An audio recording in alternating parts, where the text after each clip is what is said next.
Study IQ IAS, अब तैयारी हुई अफोर्डेबल। नमस्कार दोस्तों, मेरा नाम है करम योगी दिवाकर बोत्रा और मैं आप सबका स्वागत करता हूं अपनी series answer writing in 7 minutes. कई लोग पेपर 1 के अंदर जीएस मेंस की जहां तक बात है, हिस्ट्री, ज्योग्राफी, इन सब पे फोकस करते हैं और वो भूल जाते हैं कि एक बहुत इंपॉर्टेंट एस्पेक्ट है इंडियन सोसाइटी, जहां से बहुत नंबर ऑफ क्वेश्चंस आ रहे हैं। और मेरे बोलने से तो क्वेश्चन आएंगे नहीं आएंगे, होगा नहीं। मैं आपके साथ पिछले 2 हफ्तों से इंडियन सोसाइटी के क्वेश्चंस भी डिस्कस कर रहा हूं, जो सारे के सारे 2022 के पेपर से उठाए हुए हैं।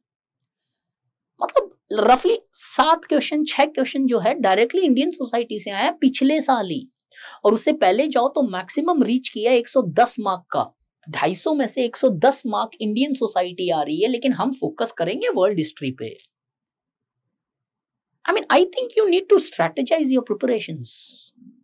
आज का क्वेश्चन भी हम देखें तो जीएस पेपर 1 2022 से है और क्वेश्चन लिटरली कॉम्प्लिकेटेड है। एक टॉपिक है सिलेबस में डायरेक्टली दिया हुआ, ग्लोबलाइजेशन इन इट्स इंपैक्ट। और ये ग्लोबलाइजेशन का टॉपिक इतनी बार आ चुका है सिविल सर्विसेज एग्जाम में, ऑलमोस्ट हर दूसरे साल आपको इसके ऊपर क्वेश्चन मिल रहा है। क्वेश्चन देखो, एल्यूसिडेट मतलब एक्सपैंड करना है, एलॉबरेट करना है।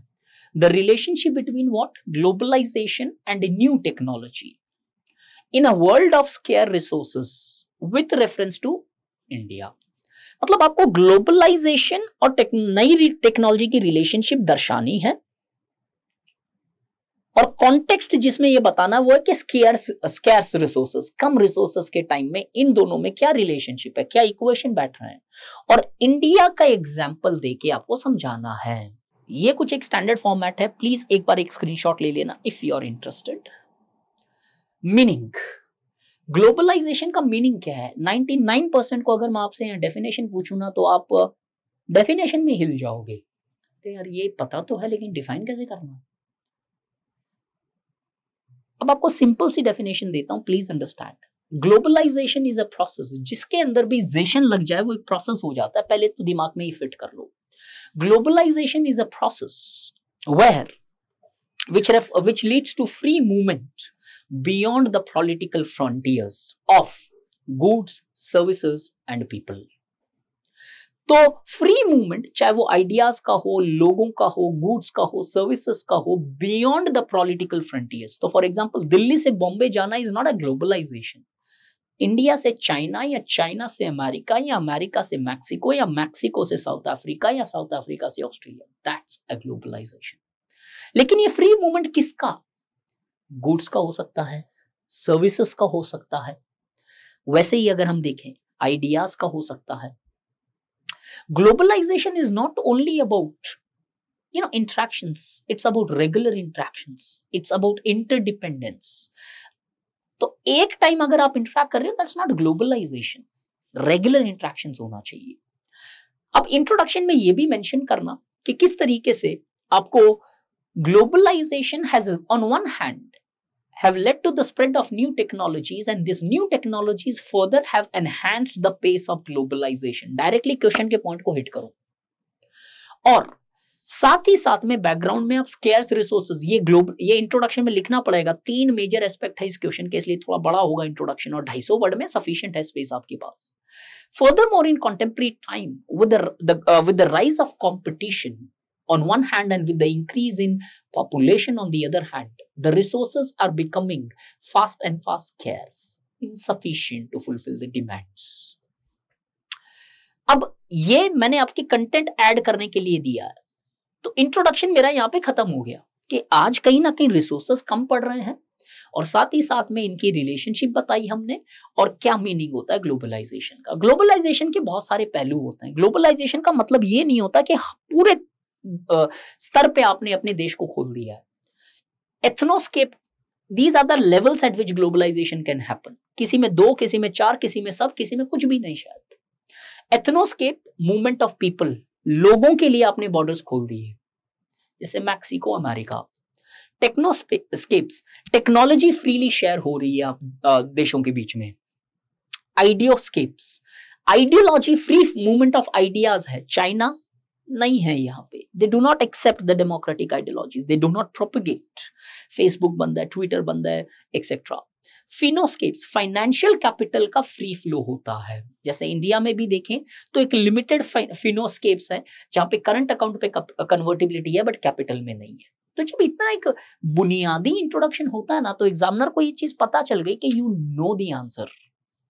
अब बॉडी में क्या लिखना है? बॉडी में बताओ कि globalization due to the spread of technology on one hand have increased the efficient use of resources. Those resources which were largely because of obsolete technologies were underutilized. Today the increase in efficiency has taken place which is creating a scope for fulfilling the demand. इधर example लिख सकते हो India के context में micro irrigation. Micro irrigation Israel के अंदर develop हुआ और वहां से कैसे हर जगह फैल गया और उसके कारण समाज में, दुनिया में या देशों में फायदे हुए for increasing there agrarian productivity. तो एयरफोर ये चीजों को एक्सेसिबल बना देती है।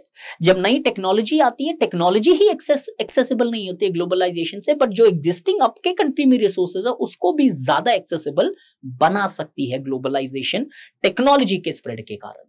और दूसरी तरफ globalization because of interconnections and at the same time spread of technologies have also resulted in the creation of scarce resources. मतलब सर ये कॉन्ट्राडिक्टिंग रिलेशनशिप दोनों टाइप की है।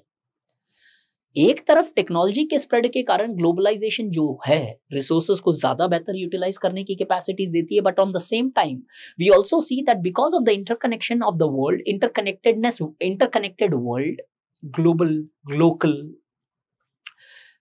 and because of the frequent spread of technology which is now accessible, we see many times this in itself has been the cause of concern as it has largely led to exploitation, not use of resources. We see many Western countries today are going to Africa and they are largely buying the lands in order to conduct the farming of those produce which are water, high water consumption crops. India is also doing the sugarcane cultivation in Tanzania so that हमारे देश का पानी बच सके। What's actually happening?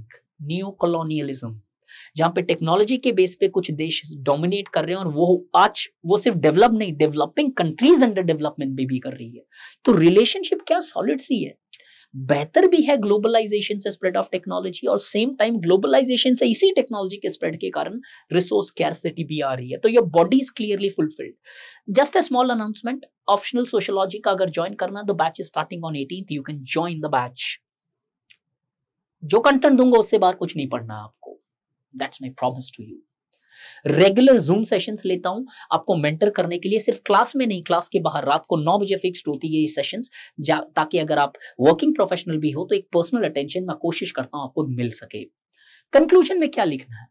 Hence we can see that the globalization and technology are intertwined with each other. As the very spread of technology leads to better, higher degree of globalization, and at the very spread of globalization opens up the societies for technological transfers. But however, absolute globalization is something, absolute globalization, just like autarky, complete self-sufficient, is equally dangerous. What societies such as developing countries such as India requires in order to largely become Vishwaguru is selective globalization. मैंने ये Vishwaguru को single quote unquote में use किया ताकि paper 3 या 2 का aspect भी लगाया जा सके। तो अगर आपको पढ़नी है लिटरली इस तरीके से सोशियोलॉजी या फिर फॉर दैट मैटर जीएस, जहां पे मैं खुद बकायदा इंडियन सोसाइटी पढ़ाऊंगा आपको, join the batch and really feel the difference. नमस्कार। स्टडी IQ IAS, अब तैयारी हुई अफोर्डेबल।